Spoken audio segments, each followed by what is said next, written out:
Matrudevobhava పితృదేవోభవ. October నెల 2025 సంవత్సరం నెల రోజుల పాటు గోచార ఫలితం ఏ రాశుల వారికి ఏ విధంగా ఉంటుంది అనేటటువంటిది సశాస్త్రీయమైన పద్ధతిలో మనం తెలుసుకునేటటువంటి ప్రయత్నం చేద్దాం. ఈ నెలలో ముఖ్యమైనటువంటి కొన్ని పండగలు, ముఖ్యమైనటువంటి ఇంపార్టెంట్ అయినటువంటి పండగ ఫెస్టివల్స్ అనండి, చాలా పవిత్రమైనటువంటి రోజులుగా మనం చెప్పుకోవాల్సినటువంటివి. ఒకటి మహర్నవమి, అంటే దసరా నవరాత్రుల్లో వచ్చేటటువంటి 9వ రోజు, దాన్ని మహర్నవమి అంటాము.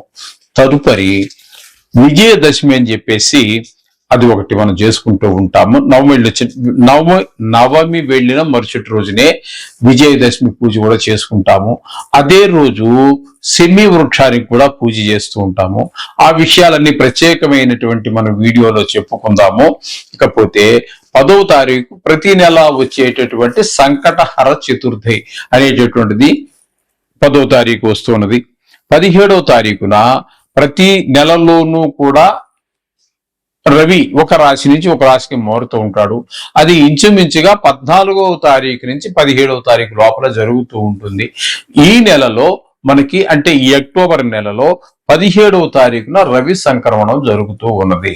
ఇకపోతే 20వ తారీఖు సంవత్సరానికి మనకి ఒక్కసారి వచ్చేటటువంటి దీపావళి అనేటటువంటి పండగ అమావాస్య రోజున రాబోతూ ఉన్నది.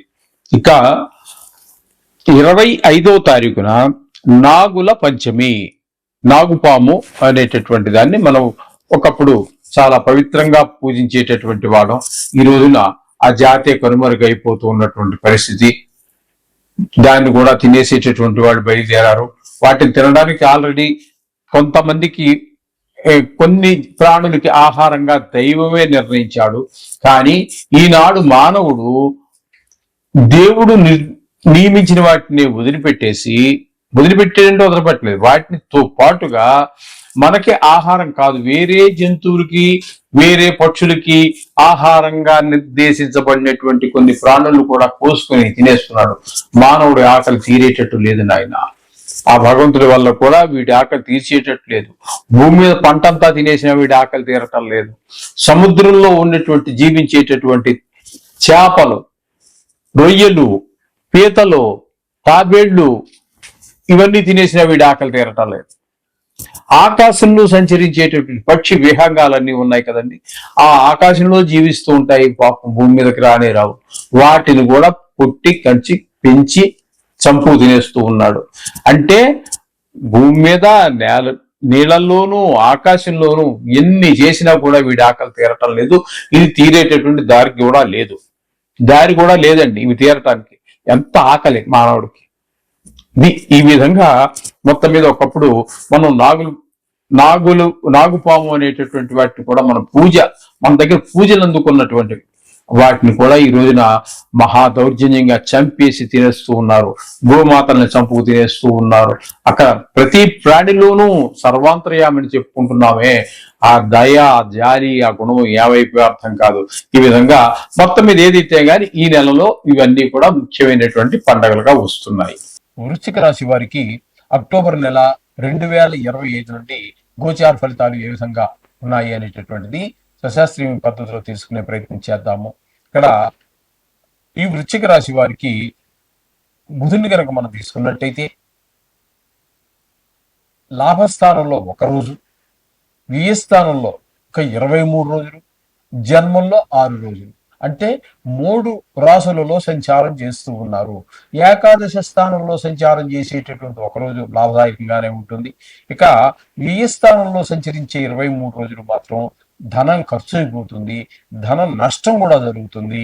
అలాగే కొంతమందికి భార్య చనిపోయేటటువంటి పరిస్థితులు కూడా ఉంటాయి. ఎందుకనంటే ఇది కేవలము రాశిగతమైన ఫలితాలు. దీని కిందకి సుమారుగా 70 కోట్ల మంది రావచ్చు. అందుచేత వారికి ఈ కొంతమందికి భార్య నష్టం జరగవచ్చు.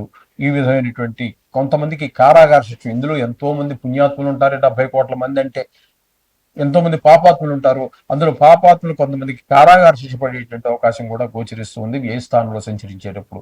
ఇక జన్మంలో 6 రోజులు సంచారం చేస్తున్నారు. ఈ 6 రోజుల్లో కూడా ఇది అనుకూలమైన పరిస్థితులు లేదు. అంటే మొత్తంగా వ్యయంలో కానీ ఏకాదశి ఏకాదశిలో ఒక్కరోజు మాత్రమే మీకు అనుకూలమైనటువంటి పరిస్థితి కనబడుతోంది. కానీ ఇక్కడ మీకు ఈ మిగతా 30 రోజులు కూడా మీకు బుధుడు ఏ విధమైన అనుకూలమైన పరిస్థితి లేదు. ఏ పని మొదలుపెట్టినా ముందుకు వెళ్ళదు. మీరెంత ప్రయత్నం చేసినప్పటికీ కూడా వెనక్కే లాగిపెడుతూ ఉంటుంది. తద్వారా చికాకు పెరిగిపోతూ ఉంటుంది. ప్రవర్తనలో తేడా వస్తుంది. ఈ విధమైన ఫలితాలన్నీ కూడా బుధుడి వల్ల కలుగుతూ ఉన్నాయి.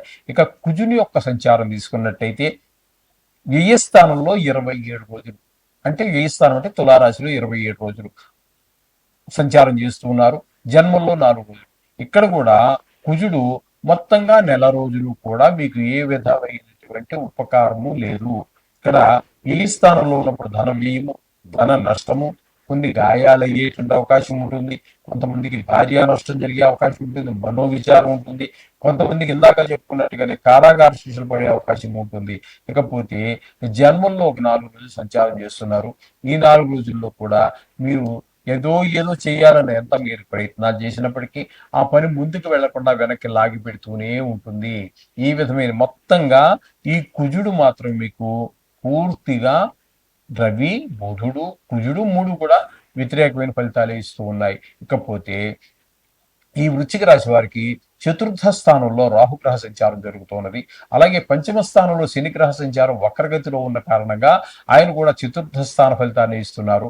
ఈ చతుర్థ స్థానాన్ని సుఖస్థానము అని అంటాము. కాబట్టి ఆ మాతృస్థానము అంటాము, విద్యస్థానం అంటాము.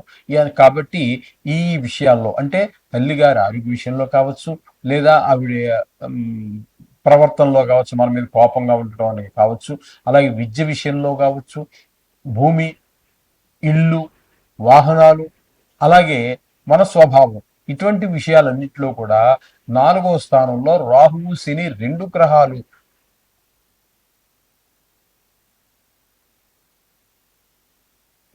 కాబట్టి ఆ 2 ఉండటం వల్ల ఆయా విషయాల్లో చాలా జాగ్రత్తగా ఉండాలి. ఆ సుఖాలు మనం పొందలేకపోతాము. ముఖ్యంగా చతుర్థ స్థానంలో అంటే రియల్ ఎస్టేట్ వ్యాపారం చేస్తున్నటువంటి వారు ఎవరైతే ఉన్నారో వారికి 2 గ్రహాలు కూడా చతుర్థ స్థానంలో ఉన్న కారణంగా వారికి ఏ మాత్రమో అనుకూలమైన కాలము కాదు. ఇది మనకు తెలియజేస్తూ ఉన్నది. ఇకపోతే అష్టమ స్థానంలో గురువు ఒక 18 రోజుల పాటు సంచారం చేస్తున్నారు. గురుబలం పూర్తిగా లేనట్టే. కాబట్టి ఆయా అష్టమ స్థానం అంటే ఆయుస్థానంగా మనం చెప్పుకుంటాం. కాబట్టి కొంతమందికి కొన్ని విధాలైనటువంటి ఇబ్బందులన్నీ కలుగుతూ ఉంటాయి. రాజదండన పడుతూ ఉంటుంది. అంటే ఉద్యోగంలో డిస్మిస్, సస్పెండ్ అవ్వటమో ఇలాంటి జరిగే అవకాశం ఉంటుంది. కలత్ర పీడ జరిగేటువంటి అవకాశం ఉంటుంది. కొంతమందికి భార్య నష్టం, కొంతమందికి పెద్ద దుఃఖం కలిగేట ఉంటుంది. కొంతమందికి ధన నష్టం, అలాగే పరాభవాలు, అవమానాలు కూడా జరిగే పరిస్థితులన్నీ కూడా అష్టమ స్థానంలో గురు సంచారం వల్ల జరుగుతూ ఉంటుంది. అయితే మరలా ఇక్కడి నుంచి భాగ్యస్థానంలో ఒక 13 రోజులు అతిచారం వల్ల సంచారం వల్ల జరుగుతుంది 13 రోజులు. ఆ 13 రోజులు మాత్రం మీకు అనుకూలమైన ఫలితాలనే ఇస్తారు. భాగ్యస్థాన ఫలితాలనే మీకు ఇవ్వబోతూ ఉన్నారు ఆయన. అంటే అక్కడ తండ్రి గారి ఆశీర్వచనాలు మీకు ఉంటాయి. తండ్రి గారి ఆరోగ్య విషయం కూడా బాగుంటుంది. అలాగే గుళ్ళు గోపురాలు తిలకగలుగుతారు. అలాగే పిల్లల విషయంలో కూడా కొంత ప్రభావం చూపిస్తుంది భావాద్భావం. కాబట్టి ఈ విధమైన ఫలితాలన్నీ భాగ్యస్థానంలో గురు సంచారం వల్ల జరుగుతూ ఉన్నది. ఇకపోతే దశమ స్థానంలో, ఏకాదశి స్థానంలో 2 స్థానాల్లో శుక్రగ్రహం యొక్క సంచారం జరుగుతోందండి. ఈ నెల రోజుల్లో కూడా శుక్రుడు ఉద్యోగం 9 దశమ స్థానంలో ఉన్నప్పుడు ఉద్యోగ విషయంలోను, వ్యాపార విషయంలోను, అలాగే ఏకాదశి స్థానంలో ఉన్నప్పుడు ధన విషయంలోను, కళల విషయంలోను మీకు అత్యంత అనుకూలమైన ఫలితాన్ని శుక్ర భగవానుడు ఇస్తూ ఉన్నాడు.